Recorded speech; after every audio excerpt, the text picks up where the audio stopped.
Present day. Present time.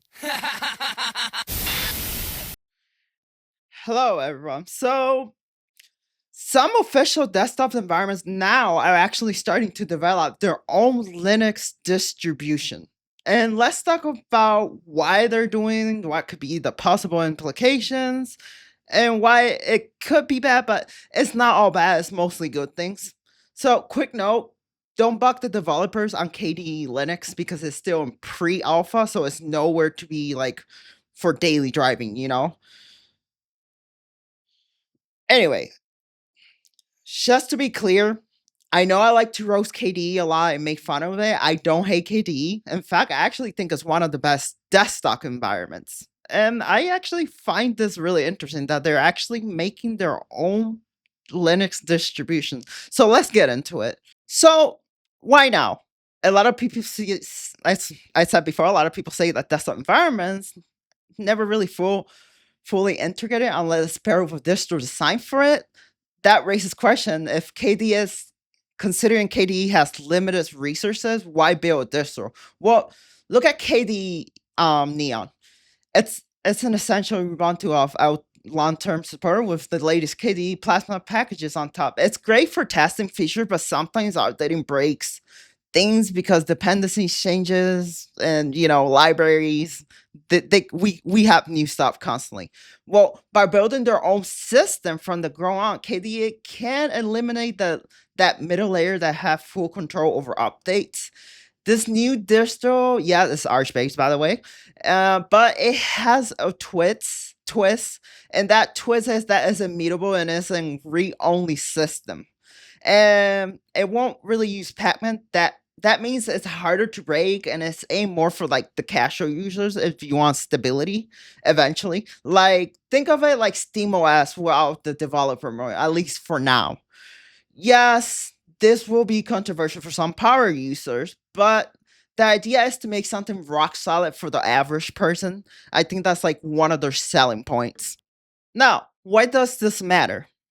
Okay, what does it matter? So right now, when KDE adds breaks on your distro, it's hard to actually tell the problem if it's KDE itself or the way that distros package those apps or software or whatever you want to call it. And everyone just points fingers at each other like, that one Spider-Man meme. So with an official KDE distro, they can say it works here. The bug it's probably in the distro packaging or is broken here too, and it's on us.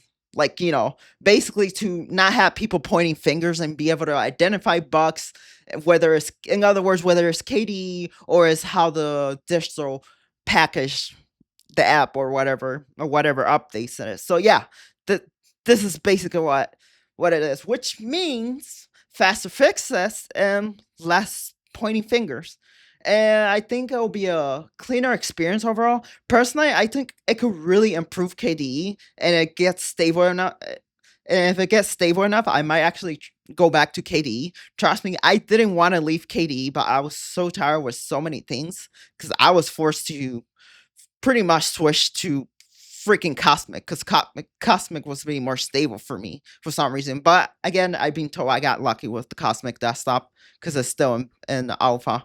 So if this KDE distro proves to be stable, we could see Linux hardwares and vendors offering it as a pre-install options like some already do, like Pop OS or Fedora or System 76, or these companies that sell computers that bring Linux distributions pre-installed and they give you the option. See, KDE Neon was never quite stable enough for that, but a new tightly controlled KDE distro could change the game, I would say. It could also lead to partnerships with manufacturers bringing in funding that supports the open source development. And yes, open source is free, but developers still need to get paid. If you like what they're doing and you can afford it and you feel like they deserve your donation, don't be afraid to once in a while give what you can. Like I've donated myself, but I'm not telling you like you have to. It's just like I personally do it. Like if I like what they're doing. Anyway, so this video is gonna be short. I'm not gonna like make this like extra long. I don't have too much time right now. I got other stuff I gotta do. Anyways, so as always, If you guys enjoy this video, don't forget to like and comment. Don't forget to subscribe. And as always, stay spooky, stay weird. Until next time. I know this video was kind of a little bit rushed. I'll try to make better videos and more in-depth videos. It's just today I can't because I got to get back to something else. Anyway, I'm sorry. So next week, hopefully through this week, I can bring you guys better content. As always, stay spooky, stay weird. And until next time. Later.